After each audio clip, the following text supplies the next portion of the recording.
জন্মদিনৰ শুভেচ্ছা তোমালৈ। কেইডালমান মমৰ শিখাৰে বেৰি সন্মুখত মৃত্যুৰ পাছত হত্যা কৰিবলৈ যোৱা অপৰাধীৰ প্ৰতিকৃতি। তাৰ পাছত দৰ্শকৰ এটা শ্লোগান। তোমাৰ নৃশংস হত্যাকাৰী গুলপীয়া উঠে মৃত্যুৰ ধোঁৱা উৰুৱাই, ঈৰ্ষাৰ ৰক্ত প্ৰবাহিত তোমাৰ নাঙঠ দুহাতত, সাৰুৰ অভাৱত এপাত চাকু লৈ মোৰ হৃদয়বৰণীয়া কেকটো কাটি উন্মোচন কৰা তোমাৰ ২৪তম জন্মদিনৰ অধিৱেশন। কিমানবাৰ যে নিজকে আৱিষ্কাৰ কৰিছোঁ তোমাৰ কেণ্ডেলৰ কাঠকৰাটোত, তোমাৰেই প্ৰেমৰ অভিযুক্ত হৈ। ঊৰ্ধ্বমুখী তোমাৰ ঘৃণাবোৰৰ দৰেই। সময় এতিয়া উপহাৰৰ সময়ছোৱাৰ। তাৰ আগতে জনাবাচোন, তোমাৰ কোঠাটোত মোৰ বাবে অলপ খালী ঠাই ওলাবনে?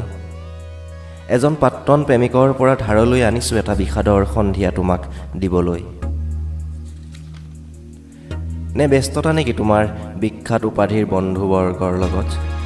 যদি মোৰ মৃত্যু হয় তোমাৰ জন্মদিনৰ উপহাৰ তুমি ক'ত সজাবা এদিন সুধি চাইছিলোঁ তোমাক। উত্তৰবিহীন নোহোৱাটো পুনৰ এবাৰলে। মোৰ নামটো কেতিয়াবা তুমি লিখি চাইছানে তোমাৰ প্ৰিয় আলোচনীখনৰ একাষে, বা ম্যাদ উকলি যোৱা কোনো এখন কাকতৰ ওপৰত? এটা তৎকালীন প্ৰশ্ন তোমালৈ। উজটি খাইছানে দুখ আৰু সুখৰ স্তৱকটোৰ পানীপঁচাত মোৰ নামটো বিচাৰি?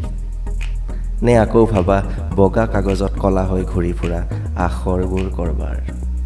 পুনৰ এবাৰলৈ অনুপস্থিত তোমাৰ জন্মবাৰ্ষিকত, তোমাৰ হাতেৰে খাবলৈ মোৰ হৃদয়ৰ এটুকুৰা। তথাপিও জন্মদিনৰ শুভেচ্ছা তোমালৈ। ধন্যবাদ।